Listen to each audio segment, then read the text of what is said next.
Hello everyone, welcome to Barca News. It is May 7th, 2023, and trouble is brewing in regards to the possible signing of Yannick Carrasco from Atletico de Madrid. Also, it's reported that Barcelona have given the green light for the Ansu Fati and Ruben Neves swap deal. And finally, Jorge Mendes is currently discussing with Barcelona the possibility of signing Joao Cancelo on loan with an option to buy. We have a lot to discuss, so let's begin.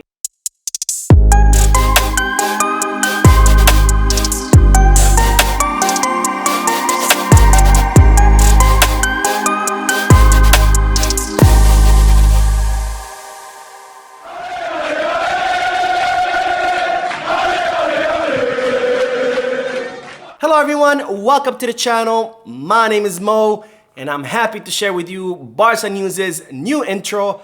Hopefully you liked it. I definitely love it. It was actually done by one of the members of this awesome YouTube community. His name is Hart Guemo. A very talented guy, so if you're interested in hiring him for any of your video editing needs, make sure to hit him up. I have linked his Instagram handle down below in the description. Now, having said that, don't forget to hit the like button and subscribe to the channel. And as always, if you are looking for any Barca gear or Barcelona jerseys, make sure you hit the kickback. The link is down below in the description. Now, I'll begin with the news that this upcoming week is going to be a very busy week for Barcelona. So make sure you stay tuned to the channel for the latest FC Barcelona updates. And we start with that the team are going to be resuming training ahead of that match against Espanyol in the weekend, where if Barcelona win, they will be crowned La Liga champions. Now, Ousmane Dembélé has returned from injury and he participated in Barcelona's last two matches against Osasuna and Real Betis, coming off the bench in the second half. But there are now reports stating that Xavi could be ready to give Dembélé his starting spot in that match against Espanyol, which could condemn Rafinha back to the bench just like it was prior to Dembélé's injury. Now, I did report in yesterday's video that Rafinha is considering leaving Barcelona because he knows that Dembélé will most likely be the definitive starter and that he would be relegated to the bench, and as such, he's worried about not being called up to the Brazilian squad due to the lack of minutes. Now, there are other things that will be happening this week, such as Sergio Busquets letting Xavi know his final decision on whether he's going to be renewing his contract with Barcelona or leaving to a new destination at the end of the season. And also, we will see Deco landing in the city of Barcelona to sit down with the board of directors to see whether he will be the replacement of Matteo Alemany.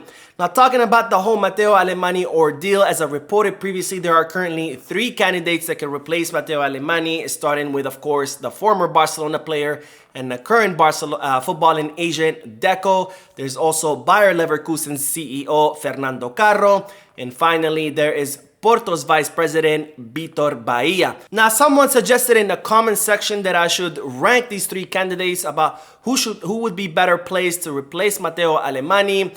So I will give you my personal opinion in regards to 3 candidates, but of course, I always love to hear from you. So drop a comment down below, letting me know who do you think is the best person to replace Matteo Alemany.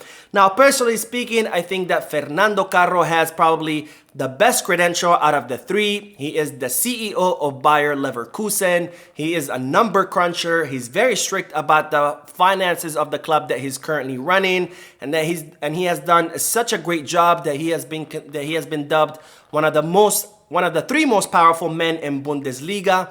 And that's, of course, a very impressive credential and not an easy thing to achieve. So I think that Fernando Carro would probably be the best person out of the 3 to perform those CEO-like duties, because as I mentioned in a previous video, Matteo Alemany is not just a football director that's in charge of signing and offloading players.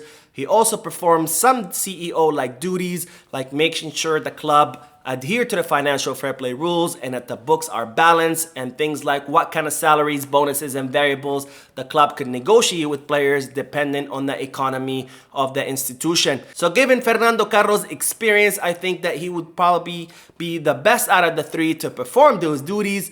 But of course, Fernando Carro does not have any experience as a footballing manager, so I think that's where he lacks as far as signing and offloading players, which brings me to my next target, or my next person to discuss, which is the former Barcelona player Deco. Now, Deco is a football agent and he's been a football agent for many years, and in fact, he owns his own representation agency, and he has a very firm hold on the Brazilian market. So that puts him in a very good place, and he probably has the best credential out of the three in regards to the footballing director position when it comes to signing and offloading players. But just like Fernando Carro has no experience in actually signing players, Deco has no experience in running institutions. So I think that's where Deco is lacking. Now, the third option is Vitor Bahia, who is currently the vice president of Porto. And when he took over the Portuguese club alongside the president, Pinto da Costa, Porto were having a lot of financial fair play rule restrictions, just like Barcelona are currently having, where the Portuguese club were not allowed to sign the players that they wanted. But despite that, both Vitor Bahia and Pinto da Costa were able to navigate the market and find ways to sign players and maintain the level of Porto. And in fact, they were able to win 2 Portuguese league trophies despite all those financial fair play rule restrictions imposed on them by UEFA.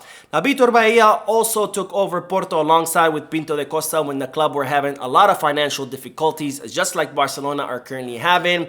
And thanks to their great work, they have now had 2 years in a row with a positive balance sheet. And as a result, Porto are now considered as a financially healthy club, and the financial fair play rules have been removed. Now, Vitor Bahia also has experience as a football manager, so he does have experience in signing and offloading players, which of course is something that Fernando Carro is currently lacking.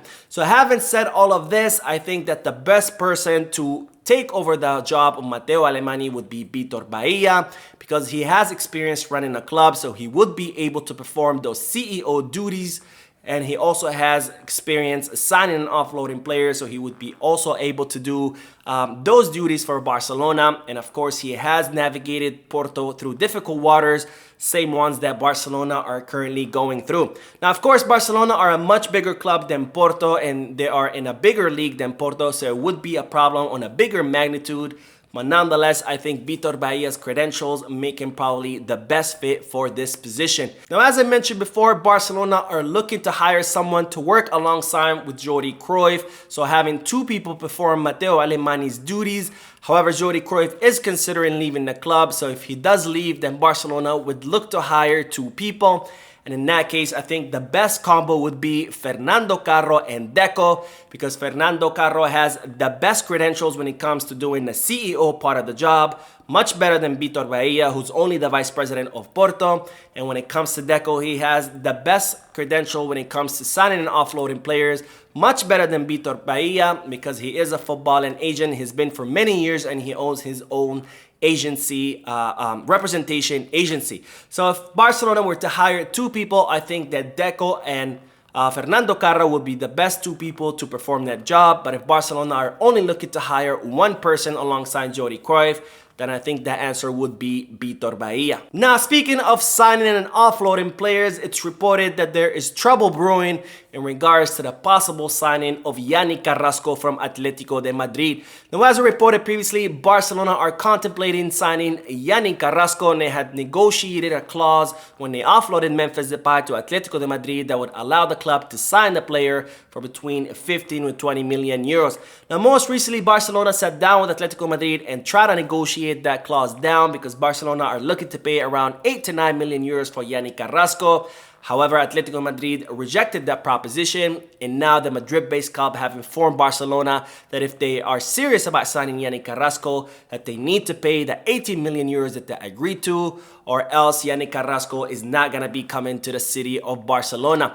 Now, Barcelona had tried to negotiate Serginho Dest as a possible swap with Yannick Carrasco, but it seems that Atletico Madrid rejected that offer, and they are looking more to take either Ferran Torres or Abde in exchange for Yannick Carrasco, which Barcelona are not willing to agree to. Now, Atletico de Madrid do have offers from other clubs for Yannick Carrasco. However, the player and his agent Pinisabi have informed Atletico de Madrid that they're not going to be going anywhere except for FC Barcelona. So the both clubs are definitely in a standstill, where Barcelona are not willing to pay the price that Atletico Madrid are asking for, and they're not willing to exchange the players that Atletico Madrid are asking for either. And where Atletico Madrid are not willing to accept Barcelona's offers, but they also don't have much choice there because Yannick Carrasco is not willing to go to another club. Now, speaking of wingers, it's rumored that Barcelona have given the green light to that Ruben Neves and Ansu Fati swap deal. Now, as reported in yesterday's video, Jorge Mendes has brought Barcelona a proposition that would see Ansu Fati join Wolverhampton in the Premier League, and in exchange, Barcelona would get Ruben Neves plus 30 million euros in cash. And it was initially thought that Barcelona were not willing to accept that offer because Xavi does not want Ruben Neves on his team. But it's now being reported that the club have greenlighted this operation and that this will be a club operation. So Xavi would have to accept this swap deal, even though he's not in favor of having Ruben Neves on his squad.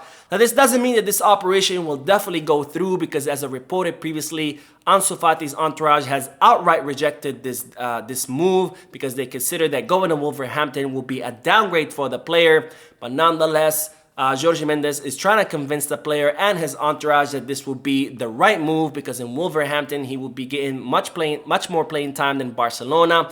And he's also trying to convince him that this will be a stepping stone where Ansu Fati would stay at Wolverhampton for 1 or 2 seasons to try to recover his form and then eventually be transferred to one of the top 6 clubs of the Premier League. Now, it's reported that Xavi will be having meetings with several players who could be leaving this summer after La Liga wraps up. And it's reported that Ansu Fati is one of those players that Xavi will be meeting with in order to discuss his future.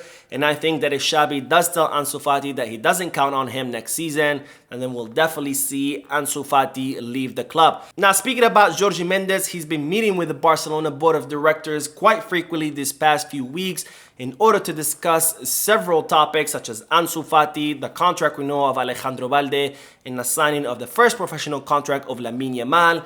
And it's reported that during these meetings or conversations that Jorge Mendes has offered up Joao Cancelo to Barcelona on loan with an option to buy. Now, Joao Cancelo has fallen out of favor with Pep Guardiola and Manchester City, and as a result, the Premier League club were looking to send him out on loan during the winter transfer market. And it's reported that Joao Cancelo was very close to coming to Barcelona on loan, but Pep Guardiola vetoed that move, and as a result, the Portuguese fullback ended up joining Bayern Munich. Now, Joao Cancelo has not fared well in Bayern Munich and the Bundesliga, so it's very unlikely that Bayern Munich will be activating or exercising that option to buy in a player's contract. So as such, Manchester City will have to look for a new destination for Joao Cancelo come this summer. Now, Jorge Mendes has brought the proposition to Barcelona to sign Joao Cancelo on loan with an option to buy during the summer transfer market, given that Barcelona are looking for someone for the right back position. But of course, we all know that Xavi's favorite option is Juan Foyth, so we're gonna have to see what Barcelona will do in terms of signing someone for that position come this summer. Now, on to the news that Leo Messi's father, Jorge Messi, has officially met with the Saudi club Al Hilal, where the Saudi club are looking to make Lionel Messi the highest paid player in the history of the sport, offering him 400 million euros per season. That's an incredible number, and I can't even imagine how a club can afford to pay such a high salary, but it seems that the Saudis are determined to invest into their league because they want to bring more spotlight and media attention to their league, starting with the signing, of course, of Ronaldo with Al Nassr. And now they are looking to sign Lionel Messi, and there's even talks about the Saudi League wanting to sign other high-profile players like Ramos, amongst other players who are nearing their retirement. Now, it is reported that Messi would like to stay in Europe for at least 1 or 2 more seasons because he wants to remain in shape for the Copa America in 2024, which he hopes to win once again with Argentina. Now, Leo Messi is reportedly awaiting Barcelona's official offer to sign him in the summer, but unfortunately the club cannot make that offer official until they clear the financial fair play rules. So for now, they have sent him a draft of the contract, which is reported that Leo Messi has approved. Now, on to the news that Marcos Alonso's agent has clarified the doubts about the player's future in Barcelona. Now, after the news broke that Barcelona finalized the agreement and the signing of Íñigo Martínez, who will be joining the club in the summer as a free agent in that left center back position, rumors began to swirl that Marcos Alonso could be leaving the club during the summer. Now, Marcos Alonso's agent has denied these rumors and has said that Marcos Alonso is not looking to leave Barcelona, that he is very happy at the club, he's very happy with his coach and his players, and his teammates, and he's also very happy with the role that Barcelona have given him. Now, Barcelona are also content with Marcos Alonso, so the club are not looking to offload him anytime soon because he is earning very little, so it doesn't affect too much the financial fair play rules. And he's also a player that puts his head down, likes to work and train hard, and he's willing to accept whatever role and whatever minutes the clubs are willing to throw his way without any complaints. Now, Xavi also likes Marcos Alonso because he is a versatile player who can play as a left back, full back, wing back, and even center back. So he does not mind having him on his squad as someone who can be on the bench and can come in and fulfill several roles as a substitute. Now, we will end today's video with the news that the Barca Femení have not let off despite being declared the official winners or champions of the Women's League. And today they defeated Real Sociedad 2-5, continuing that perfect streak in the Women's League, having won 27 out of 27 matches. So that is it for today. I hope you enjoyed the video. If you did, please give me a like. Also, I would like to invite all of you to please leave a comment down below, giving me all your thoughts and opinions about all the news that I share with you. And finally, I would like to invite all of you to please subscribe to the channel so you can stay current on all the latest news in regards to our beloved club, FC Barcelona. Thank you for watching. I will see you in the next video. And as always, Visca Barça.